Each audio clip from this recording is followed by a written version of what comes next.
Dan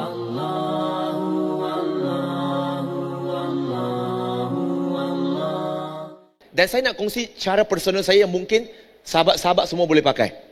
Iaitu, selepas saya berjumpa dengan Syekh Husaini, yang dulunya saya tak pernah pergi kelas, selepas itu, hampir setiap malam, selepas habis kerja, saya akan pergi kelas. Saya akan pergi kelas untuk belajar. Itu pertama. Yang kedua adalah, kalau semasa memandu pergi kerja, kadang-kala jam. Apa kata lagi kalau di KL ni, jam tu wajib lah. Dulu bila jam 1 jam pergi kerja, saya frust. Saya frust. Buka lagu lah. Balik pun jam 1 jam. Tapi saya tetapkan, saya tak kata tak mau pergi kerja. Tetap pergi kerja. Tapi jam 1 jam tu, apa saya buat? Dulu saya buka radio station, pasang CD untuk dengar lagu kan, hafal lagu. Sekarang pula saya pasang MP3 dengan ceramah agama. Saya harap kali ini betul-betul jam 1 jam supaya saya habis dengar ceramah 1 jam. Bila balik pun jam 1 jam, orang lain punya frust dekat sebelah saya. Saya enjoy. Sebab apa? Saya dengar ceramah agama. Pergi balik 2 jam dalam jam, saya sudah dengar 2 ceramah agama tanpa saya perlu hadir dalam kuliah agama. Itu tak tambah lagi yang saya tu. Selepas saya habis kuliah, bukan saya bagi kuliah, saya dengar kuliah, balik rumah, mandi, 11 lebih, solat semua, saya pastikan saya akan baca buku. Baca buku apa? Saya tak, dan tuan-tuan dan puan-puan, yang kita baru nak belajar ni, jangan terus pergi beli kitab Fathul Bari tau. Itu tebal-tebal. Kitab hadis, 1,000 muka surat punya. Tak boleh. You pandang dia pun sudah berat. Apatah lagi nak baca. It will come a stage that you will need that book. Tetapi for now, untuk kita yang baru nak belajar, jangan cari yang tebal ini macam. Cari yang tebal ini macam. 80 muka surat, 120 muka surat. Cari yang ini dulu. Sebab bila you baca yang ini, you cari yang ini, you rasa, ini senang saja, mau habis. Dan kalau boleh, jangan cari buku-buku yang dia punya tulisan tu kecil. You tengok, you, apa ni? Lah, you boring. Kalau boleh, sebab tu perasan tak, kalau budak-budak punya buku, dia punya tulisan kecil ke tulisan besar? Yes. Cari tulisan yang besar. Sebab bila cari tulisan yang besar, sekarang ni kita nak develop, kita nak bina satu minat untuk cari ilmu. Dan hujung minggu, saya dah kahwin. Masa tu. Sekarang pun masih kahwin lah. Hujung minggu, saya pergi seminar, pergi kursus. Bukan free tau. Sekarang ni banyak yang free. Waktu tu saya kena ambil kursus daripada luar negara yang penceramahnya datang ke Malaysia, kena bayar 250 hingga 400 ringgit. Hampir setiap minggu. Diulang-ulang proses itu. Dan Alhamdulillah. Dan pastikan sahabat-sahabat semua, bila kita dah start mula belajar ni, kita akan keliru. Keliru apa? Keliru sebab, alamak, mau belajar apa?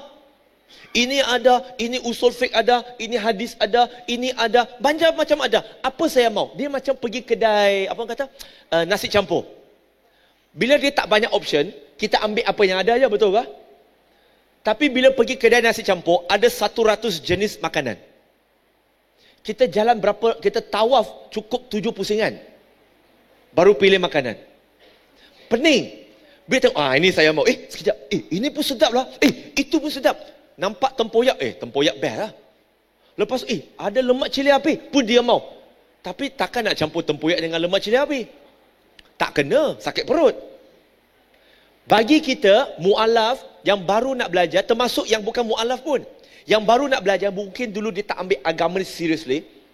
Start dengan benda dan pastikan kita mulakan dengan perkara paling utama. Iaitu tauhid, iaitu akidah. Tauhid, akidah dan juga bagi saya, yang betul-betul bagi saya motivasi, sirah Nabi SAW. Saya boleh kongsi beberapa video yang anda boleh dengar, yang boleh tonton di YouTube, yang biasanya jadi rujukan saya untuk sirah, untuk agama. English dan bahasa Melayu. Kalau English, saya biasanya ambil Yasir Qadhi. Okay? Dr. Yasir Qadhi.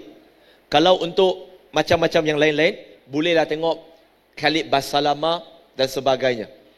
Di situ kita akan dapat penerangan yang sangat detail. Jadi yang pertama sahabat-sahabat adalah baca, cari ilmu. Tak boleh baca buku, at least dengar. At least dengar. Kedua, selepas baca, cuba fahami. Cuba fahami. Faham apa yang telah kita belajar. Dia bukan setakat kata, okey, saya dah baca dah. Saya suka baca ulang-ulang. Tanyalah sahabat-sahabat yang kerja dengan saya di MRM sekarang. Mereka tahu saya jarang ada masa nak dah pergi kuliah. Jadi apa yang saya buat, termasuk hari ini pun, saya akan pasang kuliah. Saya akan pasang kuliah dalam kereta.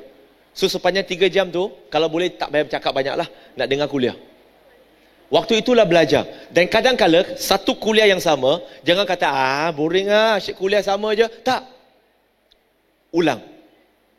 Tahu kenapa kena ulang? Senang saja analogi dia, insya-Allah. Analoginya begini sahabat-sahabat, iaitu bayangkan satu tempat tu lalang tu tinggi. 2 meter tinggi lalang. Tinggi tu. Now, bayangkan kalau nak pergi ke seberang, kita biasanya jalan jauh. Tapi lalang ini kita boleh melintas je. Tapi first time kita lalu dekat lalang tu akan naik balik tak? Dia akan naik balik, betul? Bayangkan kalau setiap hari kita ulang jalan yang sama, lalang yang sama, ulang alik selama sebulan. Akhirnya lalang itu akan jadi laluan ke tidak? Sama juga.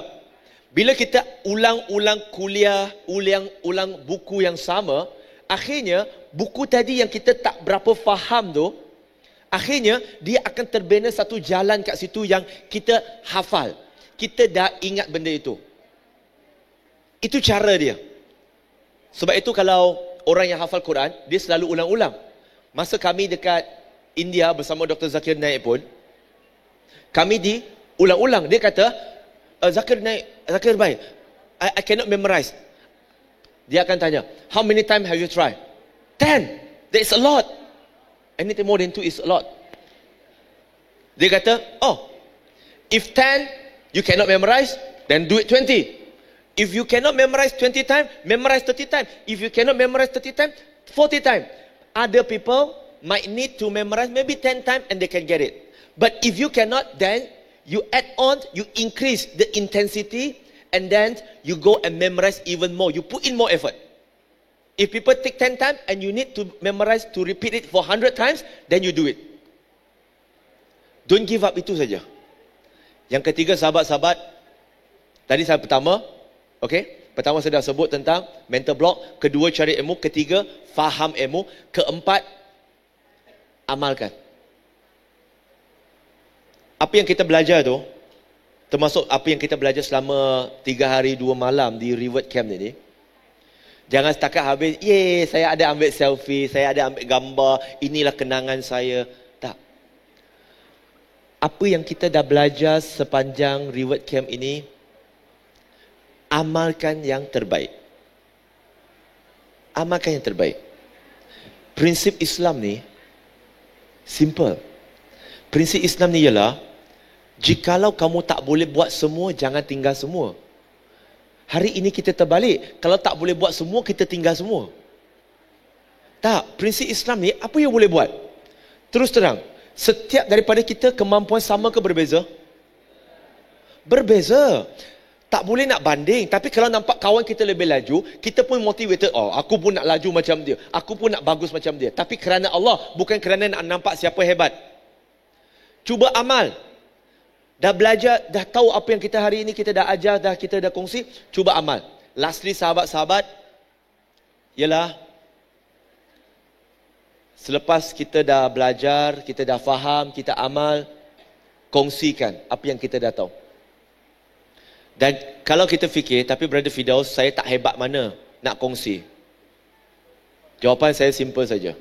Masih ingat tak masa untuk Bangkit Street dakwah saya sebut apa? Masih ingat ke tak? Tak ingat ni? Ingat ke tak? Tak ingat? Kan saya kata, kalau kita nak tunggu diri kita jadi baik, siapa akan perasan dirinya baik untuk pergi bercakap dengan orang?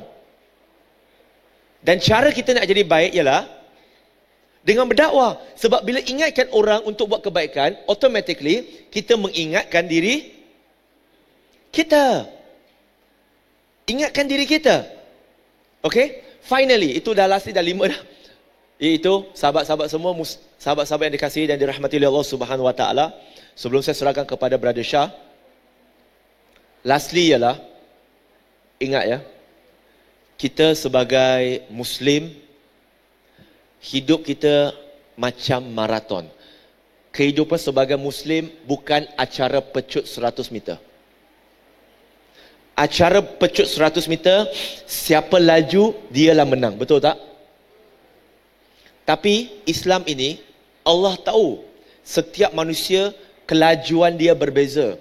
Sebab itu kita tak diletakkan dalam 100 meters.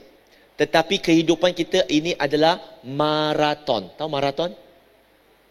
Maraton itu yang lumba lari jauh punya, yang 24 km, 42 km tu. Itu maraton, yang jauh punya. Sahabat-sahabat, the goal untuk maraton ialah untuk kita habiskan perlumbaan itu. Iaitu, jangan fikir ada kawan saya hafal Quran hebat, itu hebat-hebat, 100 meter dia sudah menang. Tak. Yang penting untuk kita semua ini adalah maraton. Iaitu strive. Sebab itu dalam surah Ali Imran, surah yang ketiga ayat 102, Allah sebut wala tamuntuna illa wa antum muslimun. Dan jangan kamu mati kecuali sebagai seorang Muslim. Dan jangan kamu mati kecuali dalam keadaan kamu menyerahkan diri kepada Allah Subhanahu Wa Taala.